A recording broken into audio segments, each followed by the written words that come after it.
Good evening, and how are you? From wherever you are watching us, there is the People's Bench coming to you live from Chungwa House. I am your host, Fred Ogweno, and there is your show where we bring it the way it is without sugar coating. If it is white, we say it is white. If it is black, we say it is black. And tonight I'm honored and privileged to having one of the senior most leaders of ODM party. That is the Executive Director, Mr. Oduor Ong'wen. And we're gonna look at the issues that are bedeviling the party. People are saying that Orange is divided, that Orange is bitter, whether ODM is in government or they are in opposition, whether they betrayed the GenZs or not. We are here with none other than the Executive Director himself. That is Mr. Oduor Ong'wen. How are you, sir? Yeah, welcome. Thank you Welcome so much, to Chungwa House. Thank you so much. Yeah, this is the home of democracy. Yes, I appreciate, and I can feel democracy. Yeah. Thank you so much. Yes.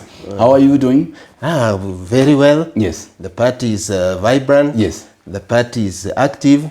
And for your information, we are celebrating our 20th anniversary, and therefore Kenyans are going to see more of Orange. Thank you. You know, when you have a big house like ODM, you'll have all manner of opinions coming. And sometimes they're important, because out of all those, that's when you look at life or issues from a 360-degree angle. And then the right organs process this and come up with what is a corporate position. And that is how we have always operated. So, knowing politicians, you know, give a politician a mic and he'll find something to say, however outrageous. Yes. So you can't gag them. Yes. Yeah, but party position is always taken depending on which organ has taken it. Yeah. Why would we see some ODM leaders sing praises at the top of their voices more than even the UDA MPs, the UDA leaders who elected the president? But let me tell you, if you read our statement, I think it must have been around July 19th, if I'm not wrong, where we said 3 things about people who are going to join Ruto's government. Number 1, they were going on their own. Number 2, we had agreed to release them, so we are not begrudging they are going there. Number 3, they become appointees of who? Of Ruto. They are not appointees of ODM. If we were in a coalition, you know, if we send somebody to that government, he can't be sacked or disciplined without reference to the party. But because we don't have such situation, Ruto can wake up and sack any of those guys without asking anybody. Yeah. Are you saying that they joined? Are you saying that the ODM leaders who are working with Ruto or joined his government joined through the window, not through the gate? They joined through the gate. You know, when somebody is going and you say, we don't begrudge you, you can go. You release them. It's not somebody who is sneaking. Yeah, you release them. What could have happened had you not released them? And that is because had you not released them, what could have happened to them? What would have happened to them if they decided to go without our whatever? Yes, without your blessings. Yeah, then we would have punished them. But you know, these people, first of all, they had to resign their positions in the party. Like you and me, they can can still be members of the party, ordinary like anybody else, but they no longer represent the party because they don't hold any position in the party. Mr. Idi, who approached who? Is it President Ruto who approached you, or you approached him at the height of the GenZ protests? I think we are talking about this thing as if it's people going to maybe court each other, boys and girls going to court each other, so that you ask who approached. Kenyans are concerned. We are talking of a situation. I don't know whether people appreciate the gravity of the situation at that time.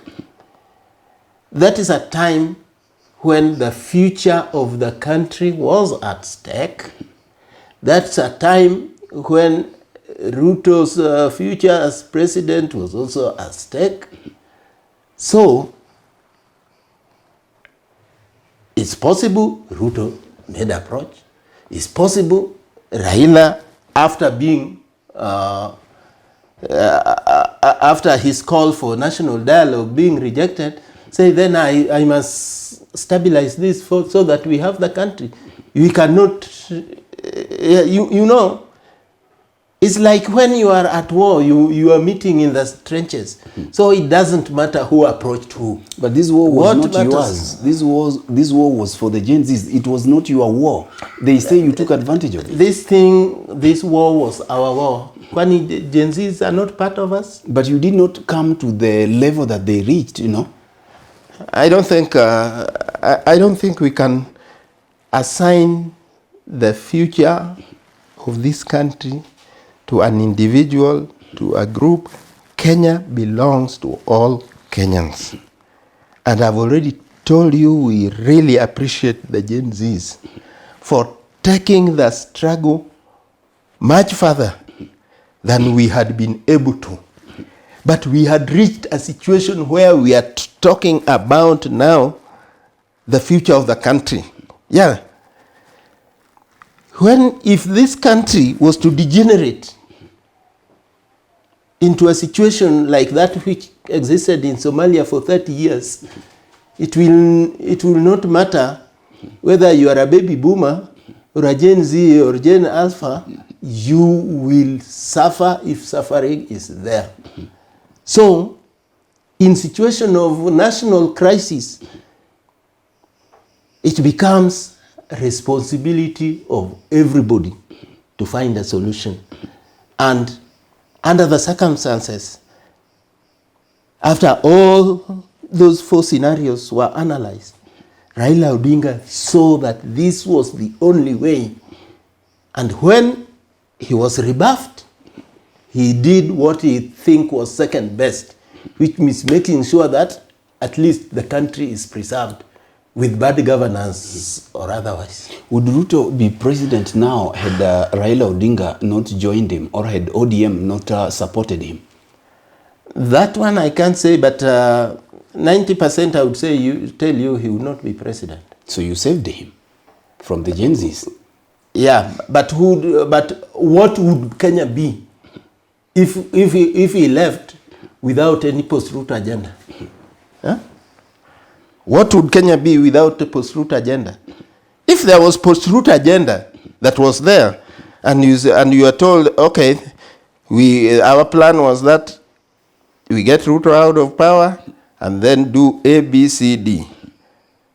If that was there, and then Raila Odinga refused to be part of that agenda, that's a different matter.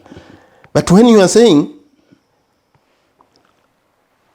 50 million Kenyans wake up and you are told, okay, because Gen Zs had executed a revolution, now we are in a country which is leaderless, a country which is movementless, partyless, whatever, then, we have not sat and pictured that situation. Yeah, it was good. And Ruto was not going to be there because even his cabinet was no longer there. Once you don't have a cabinet, you don't have a government. Yeah. But if he had to say that, okay, now, because you have said I go, I'm going,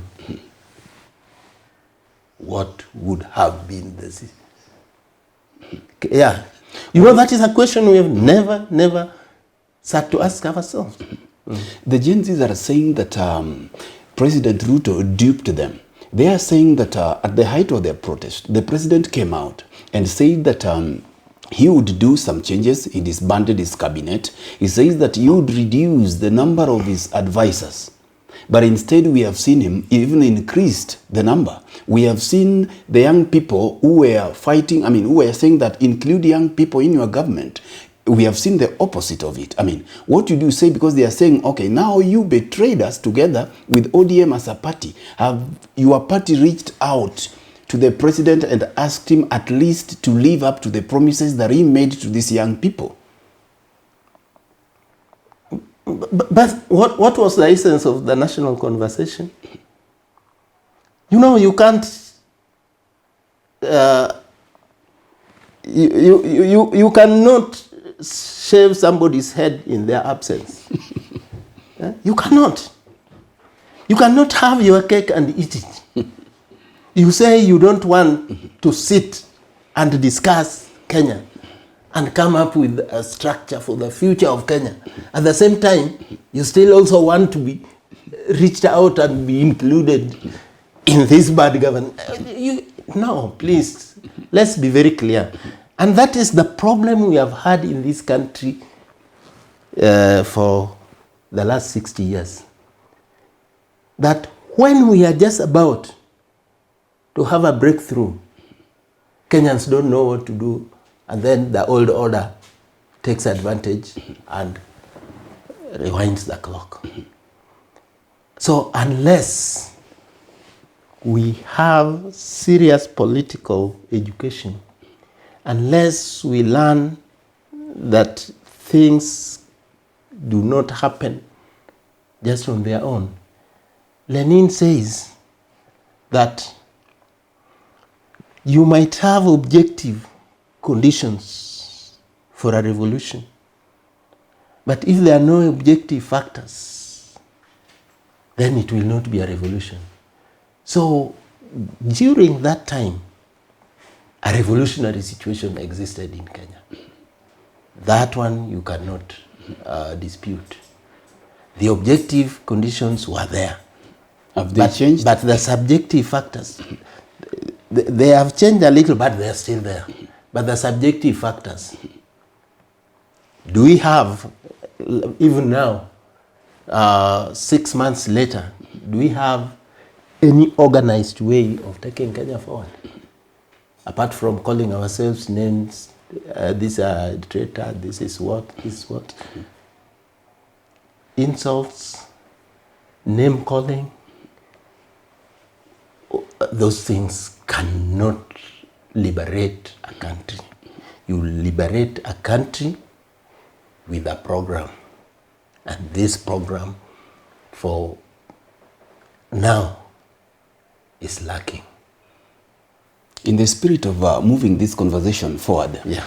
Kenyans and majority are saying that nothing is good with the President Ruto's government. But it seems like it's only ODM that sees good things. I mean, in this government, they talk about overtaxation. They talk about high cost of living. They talk about abductions. They talk about, I mean, you can mention them. They say, they talk about corruption that we no longer see ODM, I mean, talking about. Are things only good in the eyes of ODM with the President Ruto's government? Again, I want to ask, all those things you talk about, were they invented in June last year? Of course not. Yes. These are things that ODM had been talking about. These are things ODM is still talking about. But we say we cannot have a stateless situation. That was our only concern, that you end up with the statelessness. Yes. You end up with Kenya being controlled by a multiplicity of militias in every corner. That is the only. ODM simply moved in as agents of necessity. And that is why, as a party, we have refused to do anything with Kenya Kwanza in terms of an agreement or a coalition or whatever. Thank you. It seems like ODM muliepa mtego ya Gachagua mpaka siku hizi mnaingia State House hadi na viatu kwa bedroom. I mean, how did you dodge Gachagua's mtego? Mtego or no mtego, you know, we are talking about the country.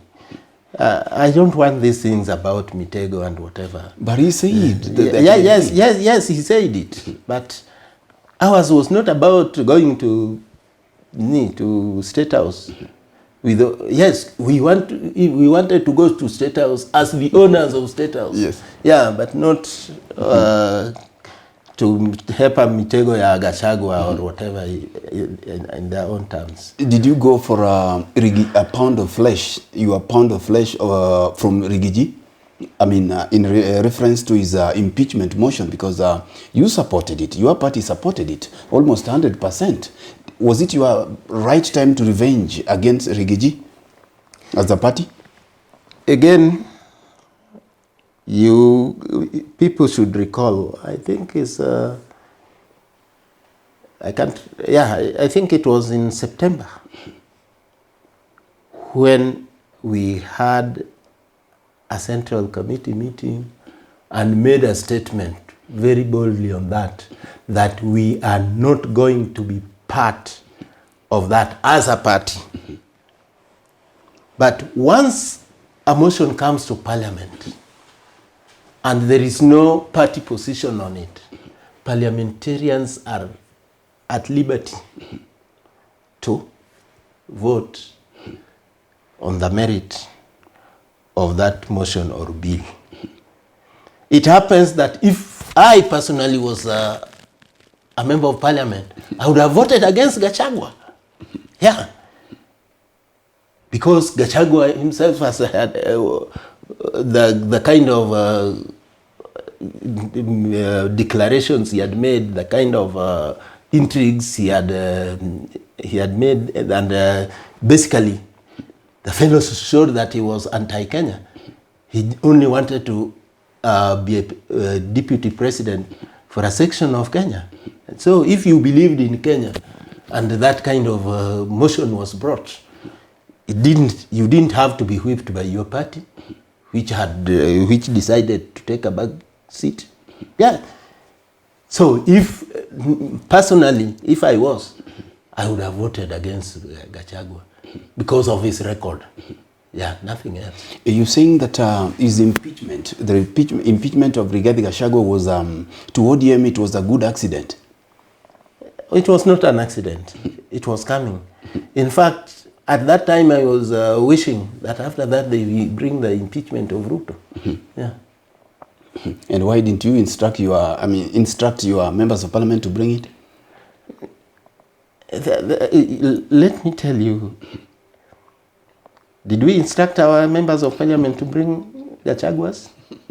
Of course not. Yeah. All right. So if it was brought, and if they brought the one of Ruto and it had merit, and I was a member of parliament, I would support it. Yeah. Tell me, a question has been going back and forth, even as we come to a conclusion of this. Do you believe that President Uhuru Kenyatta played ODM? How? In 2022 elections? Kenya is saying that Uhuru alitucheza, and this thing keeps on coming, going round and round and round. This question. Whether alitucheza or not, we know that elections were stolen, and that one, the evidence is there, and we have it.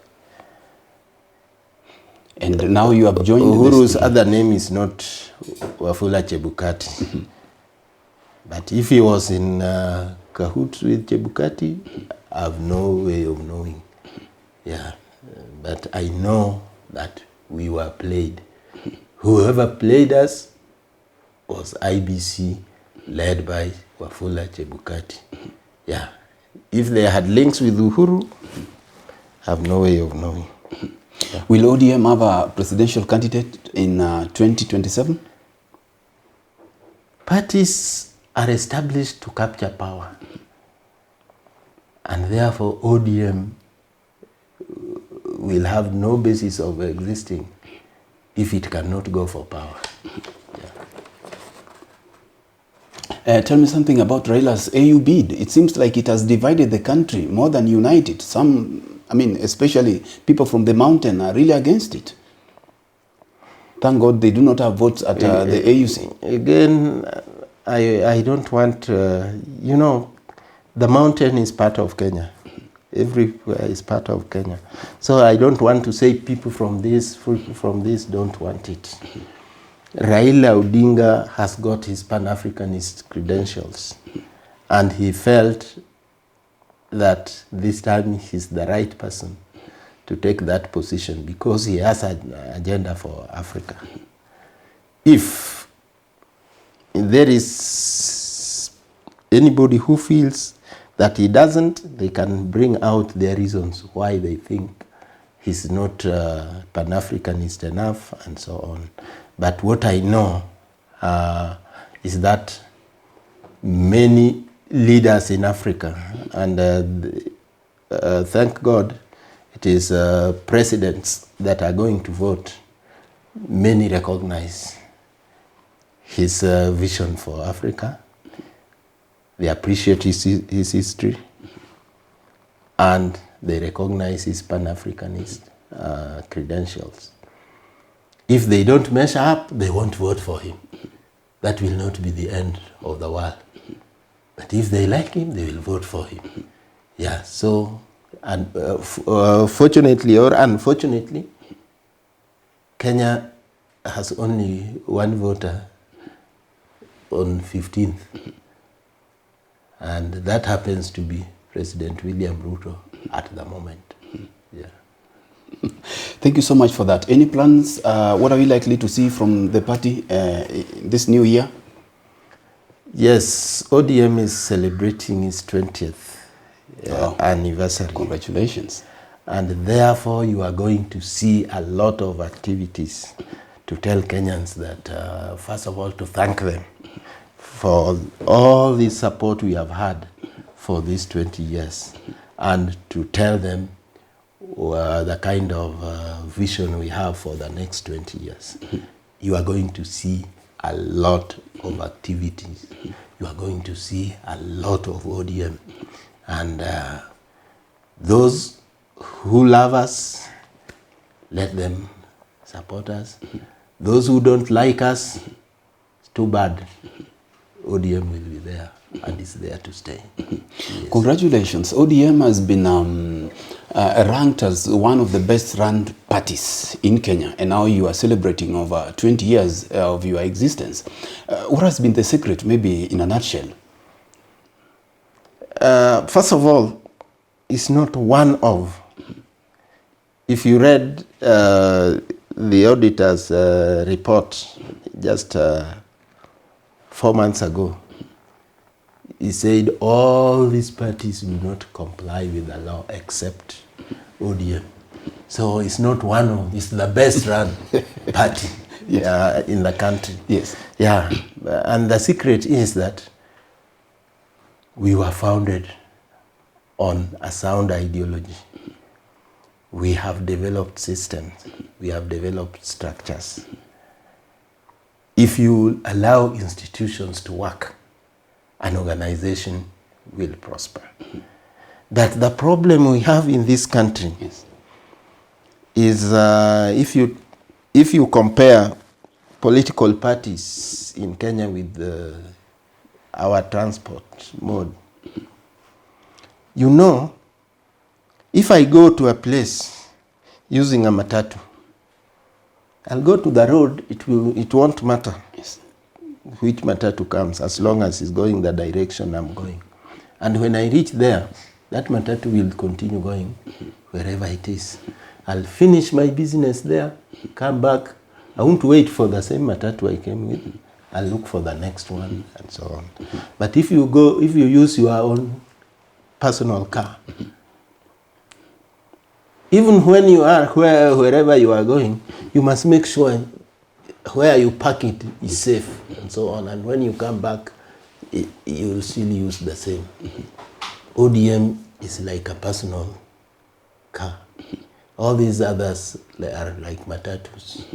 They only become relevant when elections are around the corner. And after elections, we forget about it. Very interesting. Eh? You are the longest serving executive director of ODM. We remember how Margaret Langat was hounded out of office. You must have developed a thick skin. I mean. Actually, I'm ashamed that I've been there that long. Actually, I'm on my way out. What do you mean? Yeah, very soon you are going to hear Yeah. I hope other parties will have something to learn from you, because we saw Jubilee come a few months now. UDA is in shambles, but ODM has been there. Yeah. So my actually, I feel I've overstayed. Yeah. Congratulations, and thank you so much, the ED. Yeah. How is the orange? Bitter or sweet? Orange is always sweet. Yes. Yeah. So we wish Kenyans the best of time, yes, the best of luck, yes, this year. Yes. Yes. Thank you so much. We appreciate it.